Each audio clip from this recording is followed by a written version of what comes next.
அண்மை செய்தியை பார்த்து வருகிறோம். பட்ஜெட் கூட்டத்தொடரில் உரையாற்றுவதற்காக நாடாளுமன்றத்திற்கு குடியரசுத் தலைவர் புறப்பட்டிருக்கிறார். தொடர்பான விவரங்களுடன் செய்தியாளர் சுசித்ரா இணைந்திருக்கிறார். சுசித்ரா, விவரங்கள்.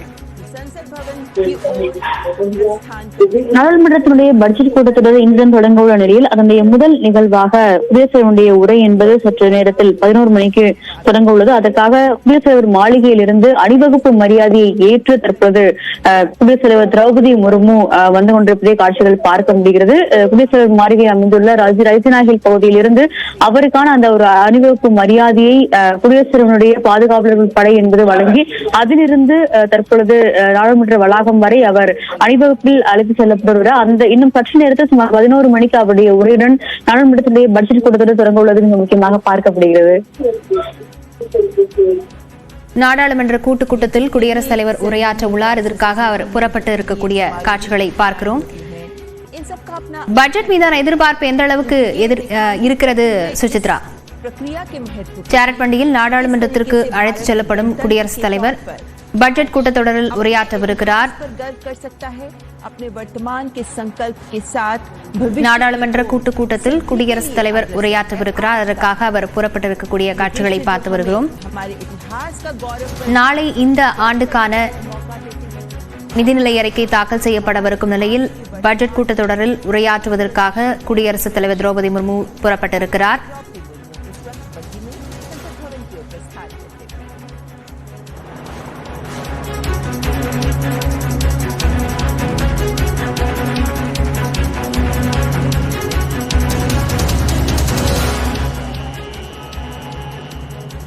மேலும் விவரங்களுடன் செய்தியாளர் சுசித்ரா இணைந்திருக்கிறார். சுசித்ரா, முன்னதாக பிரதமர் நரேந்திர மோடியும் செய்தியாளர்களை சந்தித்திருக்கிறார். இந்த பட்ஜெட் மீதான எதிர்பார்ப்பு எந்த அளவில் இருக்கிறது?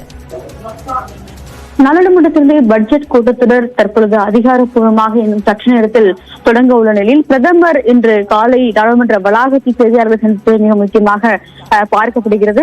மிக முக்கியமாக இந்தியாவினுடைய 75 ஆண்டுகால அந்த குடியரசினுடைய பெருமை என்பதை நாம் நிச்சயமாக அனைத்து குடிமக்களும் பாதுகாக்க வேண்டும் என்ற ஒரு கருத்தை அவர் பேசும் பொழுது முன்வைத்துள்ளது மிக முக்கியமாக பார்க்கப்படுகிறது. இந்த நாட்டினுடைய பொறுப்பு என்பது மிக அதிகமாக உள்ளது. நாட்டிற்கான பொறுப்பு என்பது மிகவும் அதிகமாக உள்ளது. 3வது முறையாக மக்கள் தனக்கு வாக்களித்துள்ளார்கள். அதனை நிச்சயமாக காப்பாற்றுவேன் என்ற ஒரு நம்பிக்கையும் அவர் இன்று காலை பேசும் பொழுது பிரதமர் மோடி தெரிவித்தனர். அதனை அடுத்தான் இன்னும் சற்று நேரத்தில் இந்த பட்ஜெட் கூட்டத்தொடர் என்பது மிகவும் அதிகாரப்பூர்வமாக தொடங்க இருக்கிறது. மிக முக்கியமாக ஏழை எளியோர்கள் மற்றும் நடுத்தர வர்க்கத்திற்கான ஒரு பல்வேறு சலுகைகள் என்பது இந்த முறை அந்த அறிவிக்கப்பட உள்ள அந்த மத்திய பட்ஜெட்டில் வெளியாகும் என்ற ஒரு எதிர்பார்ப்பு என்பது அதிகாரப்பூர்வமாக அதாவது பல்வேறு தரப்பிலும் நிலவி வருகிறது. குறிப்பாக வரி விலக்குகள் என்பது வழங்கப்படும் என்ற ஒரு எதிர்பார்ப்பும் அதிக அளவில் நடுத்தர மற்றும் ஏழை எளிய மக்களுடைய அந்த ஒரு எதிர்பார்ப்பாக இருந்து வருகிறது. இந்த நிலையில் தான் இன்னும் சற்று நேரத்தில் நாடாளுமன்றத்தினுடைய பட்ஜெட் கூட்டத்தொடர் ஆண்டினுடைய முதல் கூட்டத்தொடர் என்பது அதிகாரப்பூர்வமாக